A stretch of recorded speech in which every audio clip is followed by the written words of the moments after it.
नमस्कार, करामती सरपंच सुदामराव नेवसे या यूट्यूब चॅनलमध्ये आपलं सहर्ष स्वागत। बारामती तालुक्यातील सुपे येथील श्री भैरवनाथ अष्टमी उत्सव नुकताच पार पडला।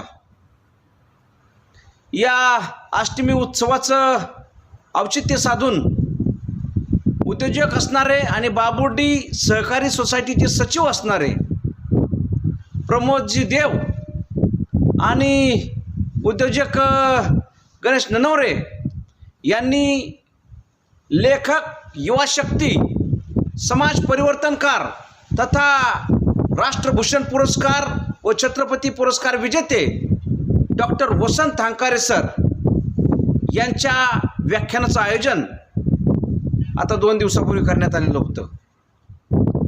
व्याख्यानाचा विषय होता बाप। स्वतःला जाळून लेकरांना प्रकाश देणारी मशाल म्हणजे बाप।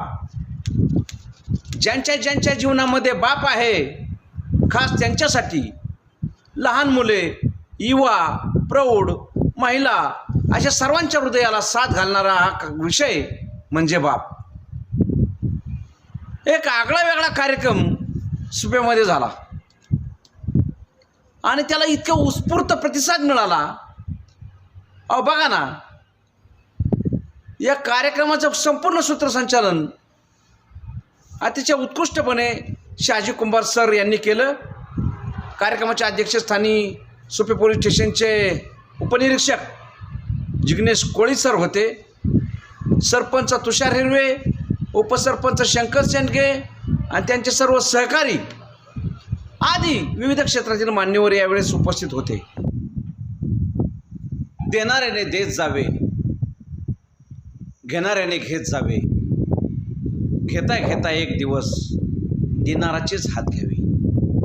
या दातृत्व भावनेनं आपल्या कुटुंबासाठी अहोरात्र झगडणारं व्यक्तिमत्व आणि खऱ्या अर्थानं आपले कुटुंब आणि त्यातील सर्व जे सदस्य आहे त्यांच्या हितासाठी निस्वार्थी भावनेनं जे काही काम करणारे जे आहे व्यक्तिमत्व म्हणजे आईवडील। खऱ्या अर्थानं ज्याचं मन आहे, ज्याला रडता येत नाही, ज्याच्या डोळ्यामध्ये पाणी येत नाही, मात्र तो आतून रडत असतो आणि खऱ्या अर्थानं तो आपल्या कुटुंबासाठी गाडून घेतो। म्हणजे एक बी ज्यावेळेस शेतामध्ये गाडून घेतं तेव्हा कुठंतरी सारं शिवार हिरवगार होतं, तसं बाप नावाचं जे बी आहे ते बी स्वतःला गाडून घेतंय आणि हे शिवार फुलवतंय।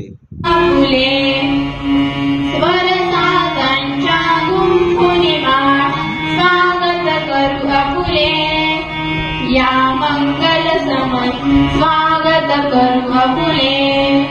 सुस्वागतम सुस्वागतम सुस्वागतम आपुले।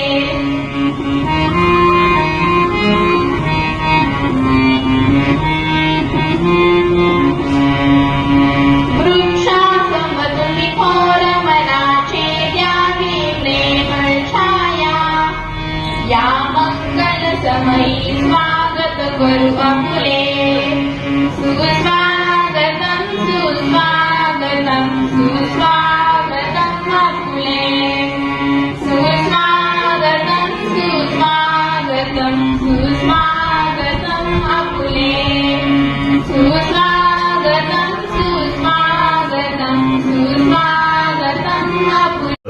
माझं लेकरू दिवसभर उपाशी राहील, माझं लेकरू उघड्यावरचं बाहेरचं काहीतरी खाईल, माझं लेकरू आजारी पडाल, सकाळी 6 वाजता तिच्या पायामध्ये त्राण नसतं रे उभं राहण्याचा, प्रचंड थंडी आणि ताप तिच्या अंगामध्ये मी म्हणत असतो, तरी सुद्धा तुम्हाला ती डबा करून देते। की आई तुम्हाला कळाली का? नाही कळालं रे नालायकाढ, म्हणून आज तुझ्या समोर मी उभाय बापोरा, आज तुझ्या समोर मी उभाय बा। हे जगातलं सगळ्यात मोठं शिक्षण, ही ऐतिहासिक माती छत्रपती शिवाजी राजांची, ही माती माझ्या संभाजी राजांची, ही माती माझ्या शहाजीराजे भोसल्यांची। इकडे बघ, त्यांच्या पदस्पर्शानेच नाही तर त्यांच्या विचारांनी पावन झालेल्या मातीमध्ये जगातलं सगळ्यात मोठं शिक्षण आज तुझ्या काळजावरती पेरतो पोरा। हे ज्या क्षणाला तुझा जन्म झाला, हे ज्या क्षणाला क्षणाला तुझा जन्म झाला त्या क्षणाला या विश्वामध्ये तुझ्या दोन्ही गालांना जर पहिला स्पर्श कोणी केला असेल आणि तुझ्या दोन्ही गालांचा जर पहिला मुका कोणी घेतला असेल तर त्या माऊलीचं नाव आई आहे पोरा, त्या माऊलीचं नाव आई आहे. आनंदानं तुझ्या जवळ जर कोण उड्या मारत आला असेल, आनंदानं जर कोण तुझ्या जवळ उड्या मारत आला असाल आणि तुला या दोन्ही तळ हातावरती जर कोणी उचलून घेतला असाल आणि तुझ्या गालावर जर पहिला आनंदाचा अश्रू कोणाचा पडला असेल तर त्या देव माणसाचं नाव बाप आहे. सला त्या देव माणसाचं नाव बाप आहे. हा बाप तुला कळाला का? ही आई तुला कळाली का? नाही रे नालायकांना. म्हणून आज तुझ्या समोर उभा आहे बापोरा. आज तुझ्या समोर उभा आहे. पोरी तुला तुझी ओळख तयार करून देतो बा. या माझ्या शाहीर राजांच्या मातीमध्ये ही माझी लेक कुठं तर आज ओळख विसरत चालली. तू तुझ्या बापाला, तू तुझ्या आईला, तू तुझ्या राष्ट्राला, तू तुझ्या धर्माला, या मातीला कदाचित तू विसरू लागली. म्हणून बोल घे आज तुझ्या समोर उभा आहे बा. पुण्याच्या रस्त्यावरून एक माता हातामध्ये पिशवी घेऊन चालत होती बा. पिशवीमध्ये एक लुगडा होता, अंगावरती एक लुगडा होता आणि एवढीच तिची संपत्ती होती. पुण्याच्या रस्त्यावरून ती माता चालत होती बा. समाधीच्या तिच्या अंगावरती शेण भेटत होता, चिकन भेटत होता, दगडांचा मारा करत होता. सगळं काही ती माऊली सहन करत होती. सगळं काही ती माऊली सहन करत होती. जेवढ्या वेदना तिच्या शरीराला होत होत्या त्याच्या कितीतरी पटीने वेदना तिच्या मनाला होत होत्या. एका पडक्या वाड्यामध्ये ती माऊली जात होती. अंगावरचं शेणाने आणि चिखलाने माखलेलं लुगडं दूर करत होती आणि पिशवीचं लुगडं अंगावर चढवत समोर बसलेल्या त्या 8-10 लेकींना माझी सावित्री आई शिकवत होती. म्हणून या देशामध्ये लाखो सावित्री आई तयार झाल्या. पुरुषांच्या खांद्याला खांदा लावून लढू लागल्या. त्या माझ्या सावित्री माईच्या खांद्याला खांदा लावून घराच्या बाहेर पडली ती माझी फातिमा शेख. म्हणून असंख्य फातिमा ताई या राष्ट्रामध्ये तुम्हाला दिसू लागल्या. हे पोरे ही तुझी ओळख आहे. तू एवढी स्वस्त नाहीस का कुठल्या तर हरामखोर कुत्र्यानं यावं, तुला खोट्या प्रेमाच्या जाळ्यामध्ये फसवावं, तुझ्या आई बाबाच्या तोंडावर तुला थुंकायला लावावं आणि त्या नालायक हरामखोराच्या वासना शांत झाल्यानंतर बघी तुझ्या शरीराचा उपभोग घ्यावा, तुझ्या शरीराचे तुकडे तुकडे करावे, कुत्र्या मांजरांना खायला घालावे, एखाद्या सुटकेस मध्ये भरून पोरी तुला भर रस्त्यावर फेकून द्यावं आणि पोरे वेळ पडली तर तुला परदेशामध्ये विकावं.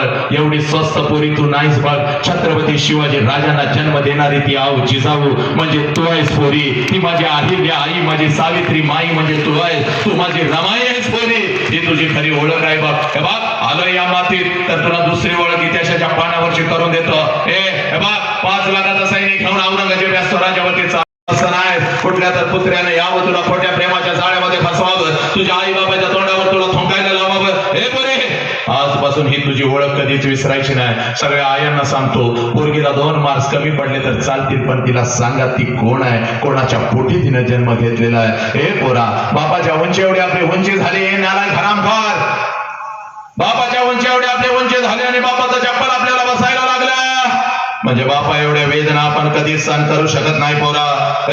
बाप सांगतो पोरग माझ्या उंची एवढं झालं, बाप सांगतो पोरग माझ्या खांद्याला खांदा लावतं आणि तेच पोरग ज्या वेळेला बापाला कुत्र्यासारखी मान खाली घालायला लावतं ते पोरग जेव्हा आत्महत्या करतात व्यसनाच्या विळख्यामध्ये अडकतं त्या बापानं जगायचं कसं रे. हे पोरा ज्याला बाप कळाला त्यानं मृत्यूच्या दारामध्ये छड्डू ठोकला.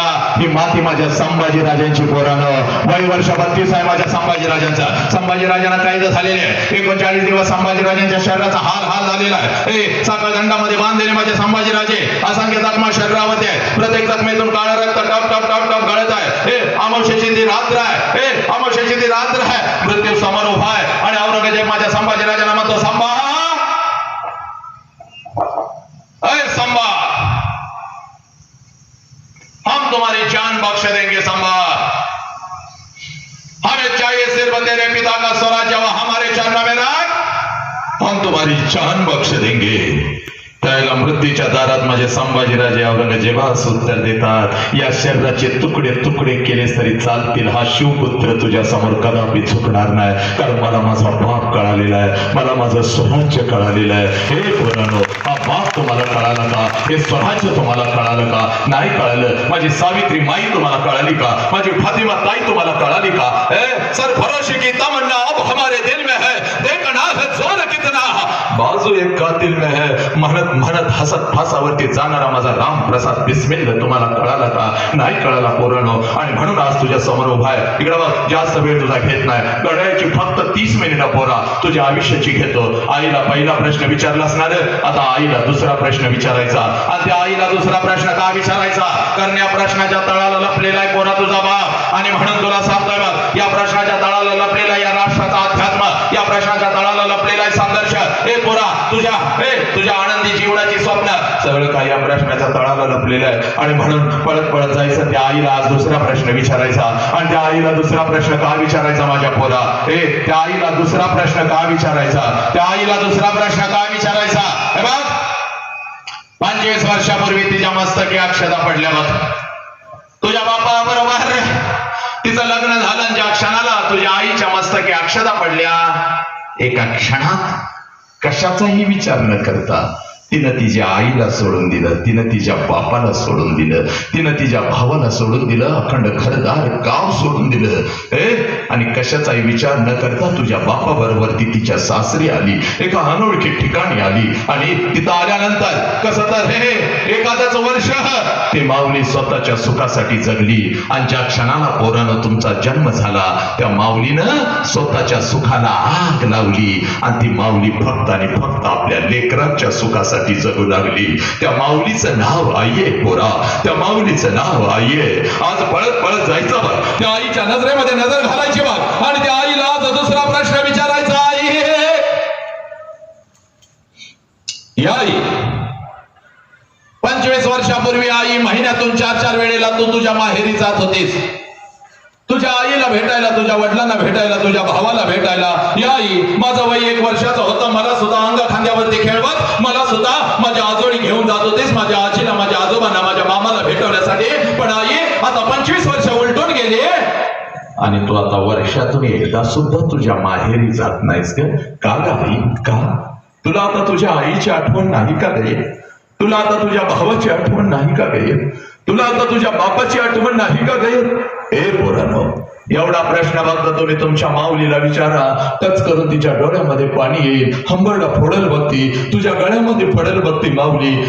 तिच्या डोळ्यासमोर ती आता 25 वर्ष उलटून गेली.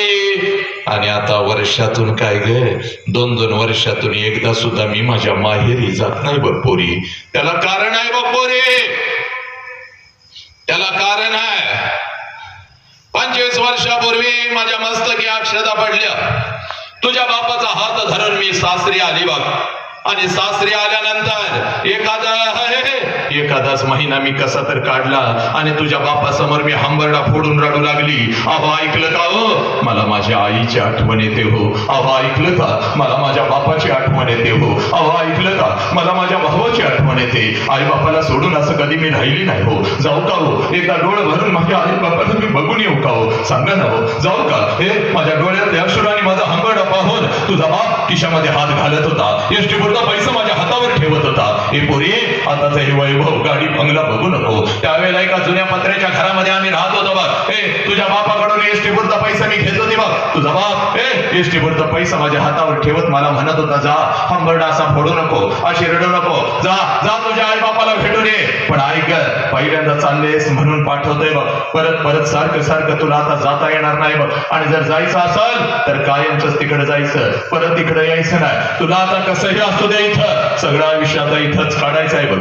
पोरी, एकीकडे सासर होतं, एकीकडे माहेर होतं, काय करावं कळत नव्हतं. मध्येच माझी घुसमट होत होती बघ. तुझ्या बापाकडून एसटी पुरता पैसा मी घेत होती पोरी. तुझ्या बापाची 10 रुपयांची पोरी, तुझ्या बापाकडून एसटी पुरता पैसा मी घेत होती. हातामध्ये 2 पिशव्या एसटी मध्ये मी बसत होती. एसटी माझ्या माहेर येत होती.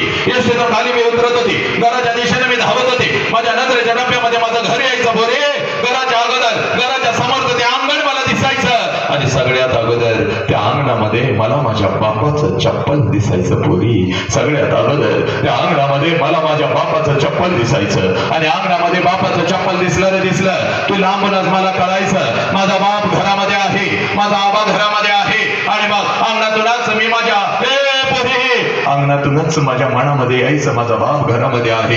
कारण माझं बालपण अगदी तसंच गेलं होतं पोरी. तिने सांजाला जेव्हा शाळेतून मी घरी येत होती, अंगणामध्ये बापाचं चप्पल मी बघत होते, अंगणातूनच मी घरात शिरत होते. आबा उद्या तुम्हाला शाळेत बोलवलंय. आबा उद्या मला हे पाहिजे. आबा उद्या मला ते पाहिजे. माझा बाप मला जवळ घ्यायचा. माझा बाप मला जवळ घ्यायचा. माझ्या गालावरून हात फिरवायचा आणि माझा बाप मला म्हणायचा, कार्टे मेलोय का काय ग मी अजून. अगे पोरी, अगोदर काहीतरी खाऊन तरी घे. येतो की उद्या तुझ्या शाळेत देतो तुला काय हवं ती. माझ्या लेकरा, सकाळी शाळेला गेलेस, जाताना एवढा डबा घेऊन जातेस. माझ्या लेकराला भूक लागली असेल, अगोदर काहीतरी खाऊन तरी घे. माझा बाप स्वतःच्या हातानं मला घास भरवायचा. आणि माझ्या गालावरून हात फिरवाय माझा बाप मला म्हणायचा, पोरे जोपर्यंत मी जिवंत आहे तोपर्यंत पोरी शिकून घे. एकदा का बापाचा हात डोक्यावरून उठला की कोणी कोणाचं नसतं बघ पोरी, कोणी कोणाचं नसतं. माझ्या बापानं मला शिकवलं. माझं लग्न झालं. तुझ्या बापाकडून एसटी पुरता पैसा मी घेत होती. हातामध्ये 2 पिशव्या घेत होती. एसटी मध्ये मी बसत होती. एसटी माझ्या माहेरी येत होती. एसटी तर खाली उतरत होती. घराच्या दिशेने मी धावत होती. माझ्या नजरेच्या टप्प्यामध्ये माझं घर यायचं. घराच्या अगोदर घराच्या समोरचं ते अंगण मला दिसायचं आणि सगळ्यात अगोदर त्या अंगणामध्ये मला माझ्या बापाचं चप्पल दिसायचं. आणि अंगणामध्ये बापाचं चप्पल दिसलं की लांबूनच मला कळायचं माझा बाप घरामध्ये आहे, माझा आबा घरामध्ये आहे. आणि मग अंगणातूनच मी माझ्या बापाला हाक द्यायची, आबा. बापाच्या डोळ्यातलं पाणी पुसत मी माझ्या आबाला म्हणायची, आबा सगळं काही चांगलं आहे आबा. तुमची आठवण आली म्हणून आले आबा. तुमची आठवण आली म्हणून आले. माझ्या हातातल्या पिशव्या घेत माझा बाप अंगणातूनच माझ्या आईला हाक द्यायचा. अगं ऐकलंस का ग? पोर आली की आपली. माझ्या बापाची हाक माझ्या आईच्या कानावर पडताच जेवणाच्या ताटावरची माझी आई उठून पळत बाहेर यायची. आईच्या हातामध्ये एका पाण्याचा तांब्या, दुसऱ्या हातामध्ये एका भाकरीचा तुकडा. माझ्या जवळ माझी माऊली यायची. तांब्यामध्ये भाकरीचा तुकडा बुडवायची, माझ्यावरून ओवाळायची, तुकडा इकडे टाकून द्यायची. आणि माझी माऊली मला म्हणायची, पोरी थोडं गाल पुढं कर की ग. आणि गाल पुढं केलं रे केलं की माझ्या दोन्ही गालाचं मुख घेत आपली 8 बोट माझ्या गालावरून फिरवायची. आणि कडा आपल्या कपाळावर मोडत माझी आई मला म्हणायची, पोरी चालू की का घरात. अंगण ही तेच आहे, घर तेच आहे, अंगण ही तेच आहे. पण त्या अंगणामध्ये आता मला माझ्या बापाचं चप्पल दिसत नाही पोरी. त्या अंगणामध्ये आता मला माझ्या बापाचं चप्पल दिसत नाही. अंगणातून जरी मी हाक दिली, आबा जेवणाच्या ताटावरचा माझा बाप उठून आता पळत बाहेर येत नाही पोरी. माझ्या हातातल्या पिशव्या आता माझा बाप घेत नाही पोरी. आणि माझ्या कानात आता मला हळूच विचारत नाही, पोरी कशी आहेस ग पोरी कशी आहेस. अंगणातूनच माझा बाप आता माझ्या आईला हाक देत नाही. माझ्या बापाची हाक माझ्या आईच्या कानावर आता पडत नाही पोरी. जेवणाच्या ताटावरची माझी आई उठून आता बाहेर येत नाही पोरी. आईच्या हातातला तो पाण्याचा तांब्या आणि तो भाकरीचा तुकडा आता मला दिसत नाही पोरी.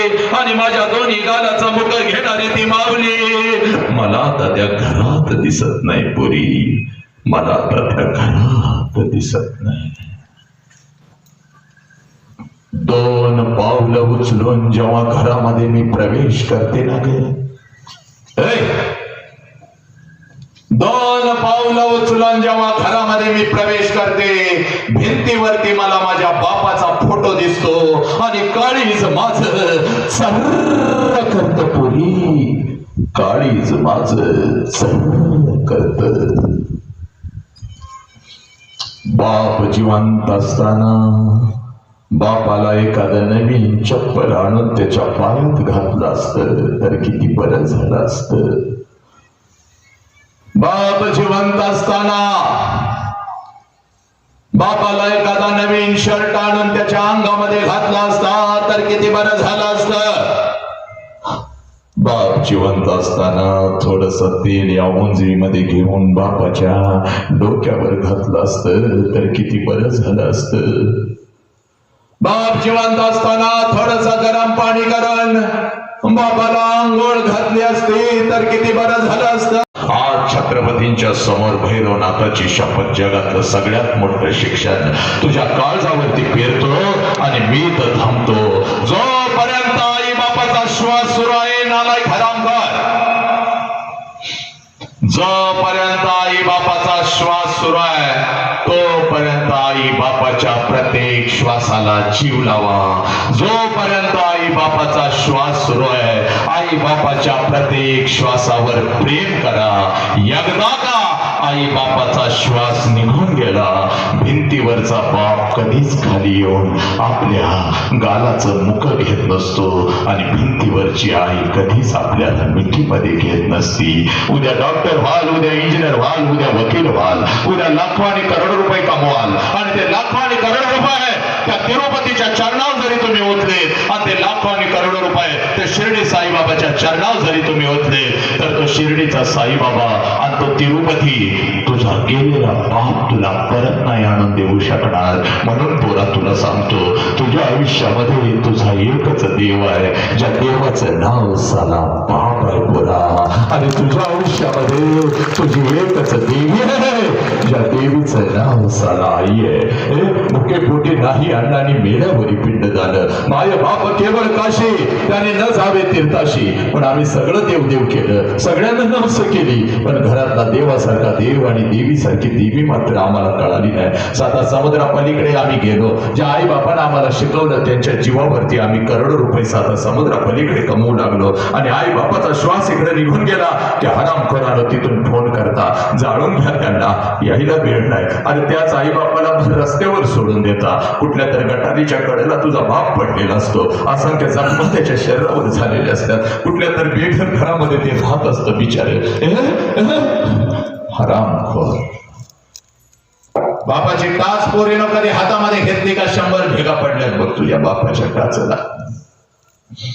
पहाटेच्या थंडीमध्ये जेव्हा नालायकानं झोपलेला असताना 5 वाजता अंगावर चादर घेऊन त्याच थंडीमध्ये कुठल्या तर शेतामध्ये बिचार ते पिकाला पाणी पाजत असते, कारण या वर्षाचं पीक जोमात आलं तर साला माझ्या लेकीचं शिक्षण आहे, माझ्या लेकराचं शिक्षण आहे. हरामखोरानो, त्याच आई बापाला वृद्धाश्रमाचा रस्ता दाखवता, त्याच आई बापाला त्याच घरात ठेवता पण वेगळं करून खायला सांगता. निर्लज्जा. म्हणून आज तुझ्या समोर उभा आहे, जास्त वेळ तुझा घेत नाही पुरी. ज्या मोबाईल साठी तुझा बाप चुकला, मित्राकडे भिकाऱ्यासारखा चुकला, व्याजानं पैसे काढून तुला मोबाईल दिला, त्याच मोबाईलच्या स्क्रीनवर 4-4 तास 35 कुठला तर हरामखोर कुत्रा तुझ्या आयुष्यामध्ये येतो आणि त्याच आई बापाच्या तोंडावर थुंकून निघून जायला तुम्ही मोकळं झाला. माव्यानं तोबरं काय भरू लागला, हातामध्ये दारूचा ग्लास काय घेऊ लागला, रात्रीच्या 12-12 वाजेपर्यंत पार्ट्या आणि धाब्यावर काय तुम्ही नाचू लागला निर्लज्जानो. आणि तिथं बाप तुझ्यासाठी जीव जीव जीव तीळ तीळ जळून आणि तुटून मरू लागला. हरामखोर. संत परंपरा आहे, तीक्ष्ण उत्तरे हाती घेऊन बाण फिरे, नाही भिड भाड तुका म्हणे सान थोर कधीच भिणार नाही. सत्य वाचतो तुझ्या काळजात पेरणार.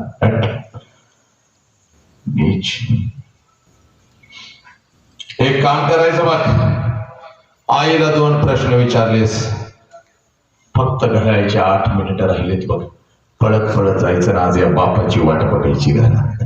भात खात बसलेला असतं, त्या पोराच्या कानात हळूच विचारायचं, तुझ्या बापाचं नाव काय रे? हातातली थाळी फेकून देत, तोंडातला भात काढून टाकत आणि ते पोरग म्हणत, मला आई पण नाही, मला बाप पण नाही. माझ्या आईनं कधी मला अंग खांद्यावरती खेळवलं नाही. माझ्या बापानं कधी मला घास भरवला नाही. 2 दिवसाचा होतो, यांना सापडलं, इथंच मोठा झालो. कोण असेल माझी आई? कशी दिसत असेल माझी आई? रोज वाट बघतोय कोणीतरी येईल का माझ्या मुखामध्ये घास घालेल का, हळूच माझ्या कानात मला सांगेल का, बाळा मीच तुझी आई रे, मीच तुझा बाप.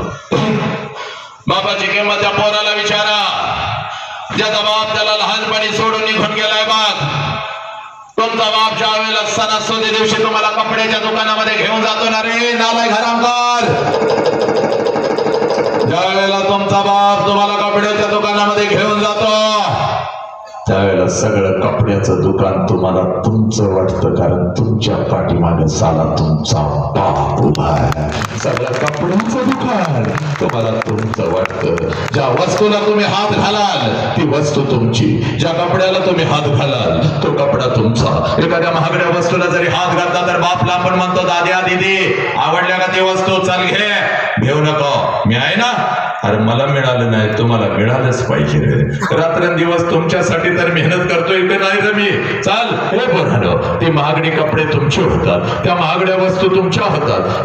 ती महागडी कपडे घालून सणासुदीला तुम्ही मिरवत असता. माझ्या बापानं शर्ट घेतला, माझ्या बापानं पॅन्ट घेतली, माझ्या बापानं हे घेतलं, माझ्या बापानं ते घेतलं. हे बरे, आणि बिना बापाचं वर्ग कुठल्या तर झाडाखाली, बिना बापाचं वर्ग कुठल्या तर झाडाखाली मिरवत असतं बघ. बघत असतं बघ तुमच्या अंगावरची नवीन कपडे. आणि त्या पोराच्या मनामध्ये विचार येतो, साला माझा बाप जिवंत असता तर माझ्या अंगावर सुद्धा अशीच नवीन कपडे चढली असती.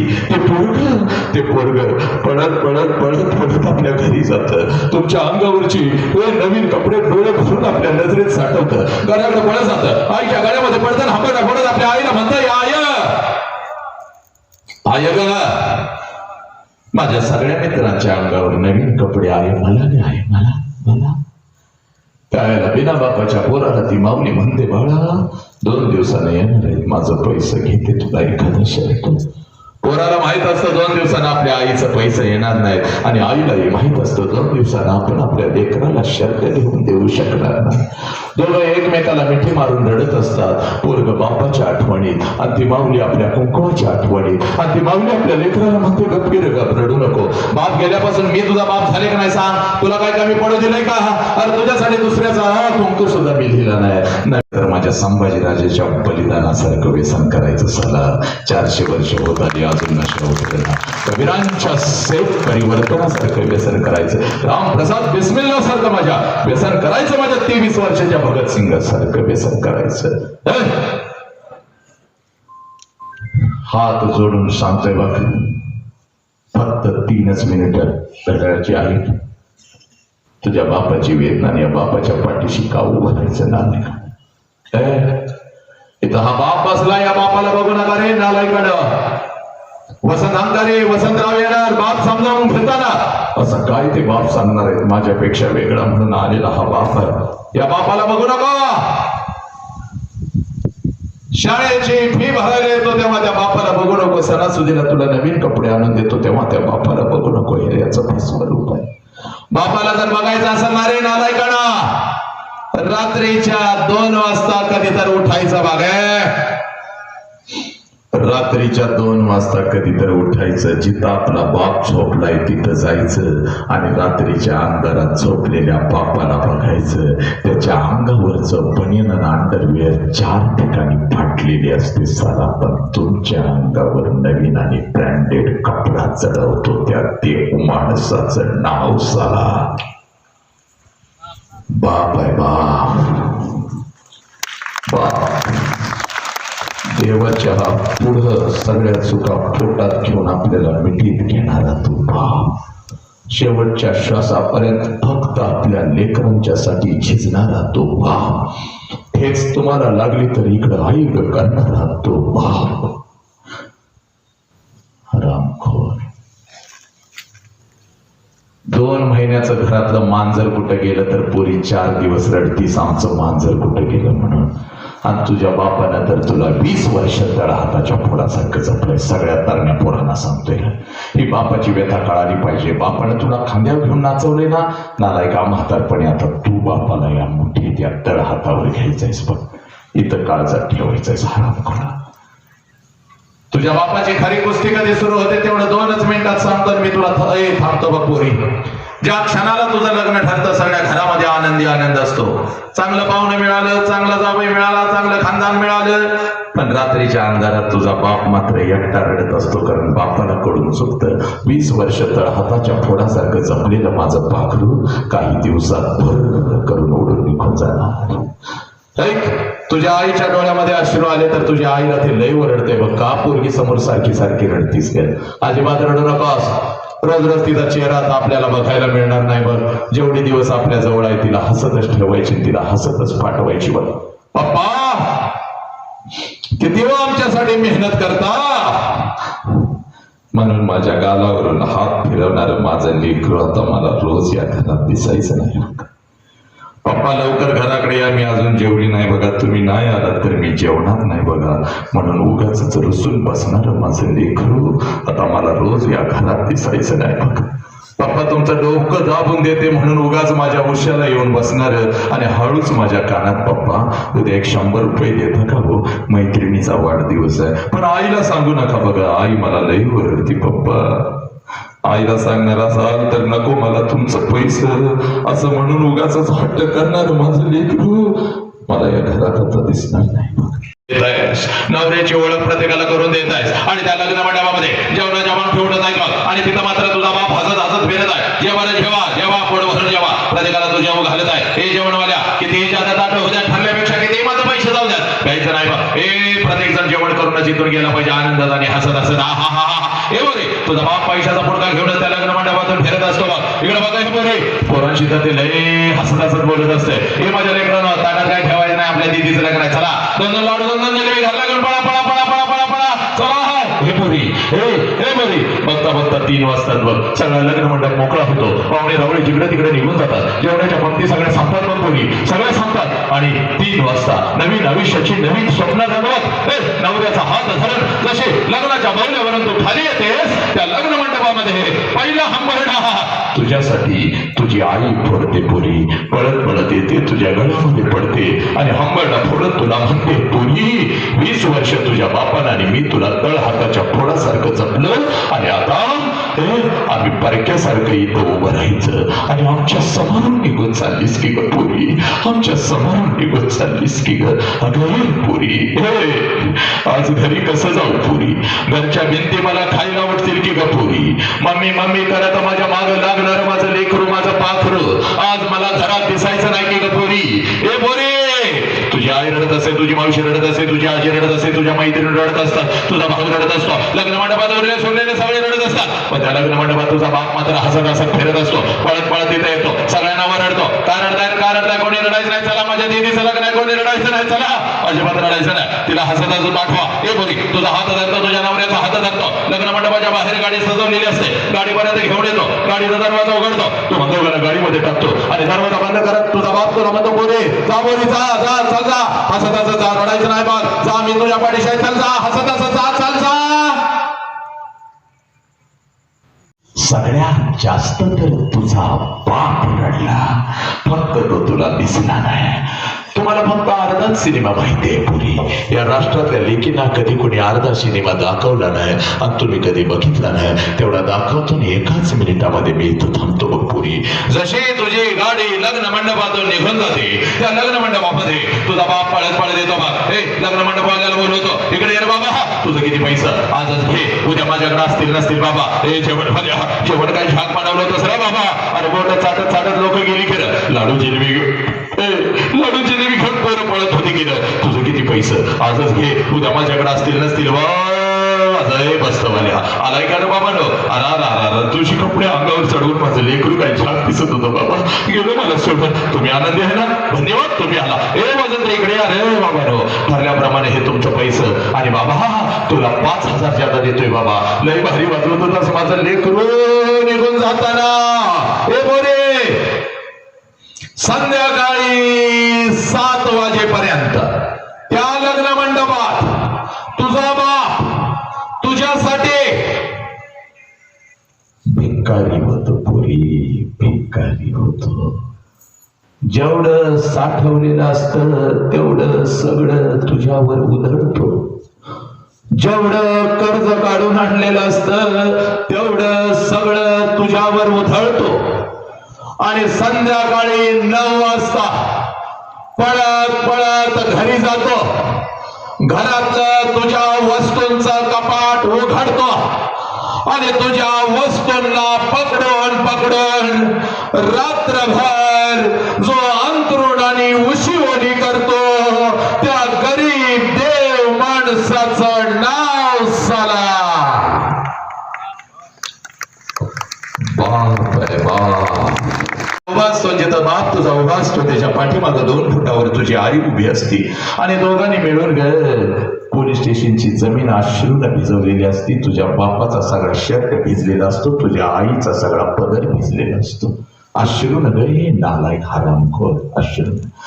आणि पोलिसांना तुझा बाप आणि तुझी आई सांगत असते, साहेब काय वाटत ते करा, माझ्या पोरगीला शोधून काढा साहेब. 2 दिवस झालं शाळेला म्हणून गेली, 2 दिवस झालं कॉलेजला म्हणून गेली आणि माझी पोरगीच घरी परत आली नाही साहेब. हे पोरीनो, या सोशल मीडियाच्या माध्यमातून कोणतर हरामखोर कुत्रा तुझ्या आयुष्यामध्ये येतो. तुला एखादा मोबाईल काय घेऊन देतो, तुला एखादं चॉकलेट काय देतो, गाडीवरून तू फिरवतो काय तुला. त्या नालायक हरामखोराबरोबर शिक्षकाच्या डोळ्यामध्ये धूळ झोपट तोंडाला फडके बांधून त्या कुत्र्यावर फिरतात आहे. हॉटेलला काय जातात, जेवण काय करतात आणि 20 वर्षाच्या बापाने तुला तळ हाताच्या फोडासारखं जपलं.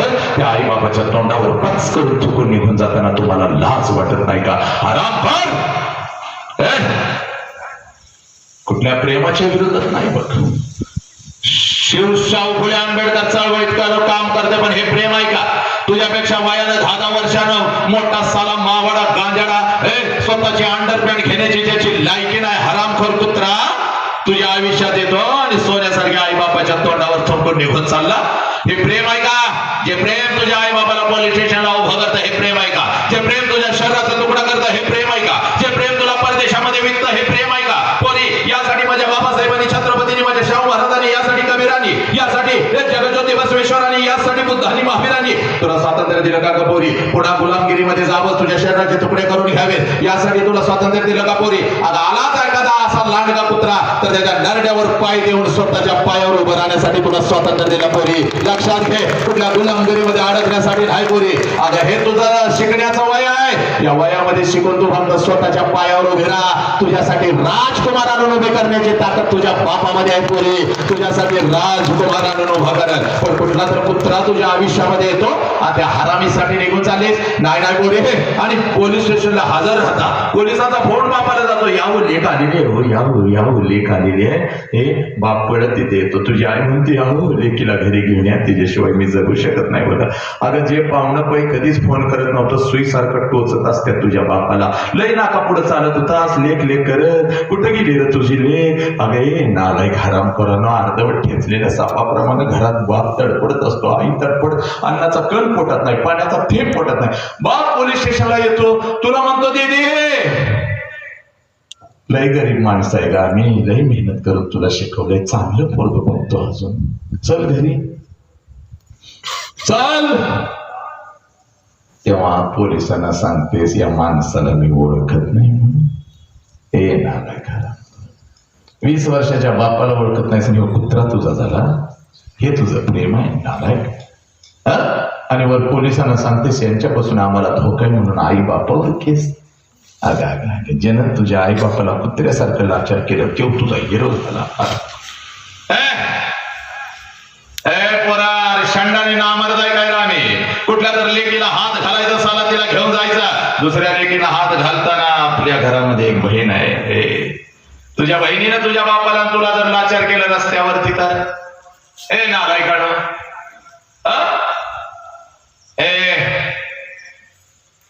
फसवलं जाते पोरं. व्यसनाच्या विळख्यामध्ये तुम्हाला अडकवलं जात आहे. त्या पडद्यावरचे वेगळी नायक येत आहे, तुम्हाला रमी खेळा म्हणून सांगतायत, तुम्हाला विमल आणि गुटखा खा म्हणून सांगतायत. ज्यांच्यासाठी तुम्ही आयुष्य उद्ध्वस्त केलं ते तुम्हाला रमी जुगार खेळा म्हणून सांगतायत, ते तुमचे हिरो झाले. आणि हा खरा घरातला हिरो नावाचा बाप साला तुम्हाला शत्रू वाटू लागला नालायकानं. IPLच्या राना मोजायला लागला, पण तुझ्या बापानं तुझ्या या रस्त्यावर तुझ्यासाठी किती राना काढल्या याचा हिसाब आज इथं करायचा. एक ही पोरगा कुठल्या व्यसनाच्या जाळ्यामध्ये फसणार नाही, कुठल्या भेकोट्या प्रेमाच्या जाळ्यामध्ये लेकीला फसवणार नाही. शरीर आहे, वाघासारखं शरीर ठेवायचं आणि एक ही पोरगी कुठल्या खोट्या प्रेमाच्या जाळ्यात फसून आपल्या आई बापाच्या तोंडावर थुंकणार नाही. आजच्या पदी तर इथंच तुला दाखवतो बघ, आज नाही तर परत कधीच नाही. छत्रपतींचा आदेश आहे पुरी, छत्रपतींचा आदेश आहे. इथंच शेवटचा 1 मिनिट आणि इथंच तुला तुझा बाप दाखवतो. जो बाप तू रोज घरामध्ये बघतास पोरा, आज त्याच बापाला मी इथं दाखवतो. वेळ खूप कमी आहे, कळतंय मला, पण तरी सुद्धा आपल्या लेकीचा, आपल्या लेकराचा हा कार्यक्रम बघायला इथं काही बाप बसलेले आहेत पुढे येऊन. अगदी बिंदास त्या बापाने जरा हात वरती करायचा आहे. शेवटचा 1 मिनिट, लवकर हात वरती करा. कुठले कुठले बाप आपल्या लेकराबरोबर लेकी बरोबर इथं आलेले आहेत ऐक, आणि इथं त्यांची लेकरं बसलेली आहेत. जरा त्या बापाने हात वर करून जरा उभं राहायचंय माझ्यासाठी. चला लवकर येतोय, चल ये जवळ, चल. सब मंगल आहे, सब आनंद आहे, चाल लवकर. सगळ्यांनी इथे यायचंय. जरा नीट ऐकायचं आता मी काय म्हणतोय. सगळ्यांनी नीट ऐकायचं रे. कुठल्या पुस्तकाच्या पानावर हे लिहिलेलं आहे, तुला कुठल्या त्या मालिकेमधून हे दाखवणार नाहीत. मग आयुष्यामध्ये नुसती भांडणं आणि मावा कसा खायचा, दारू कशी प्यायची, विमलचा गुटखा कसा खायचा, एवढं दाखवलं बघ तुला.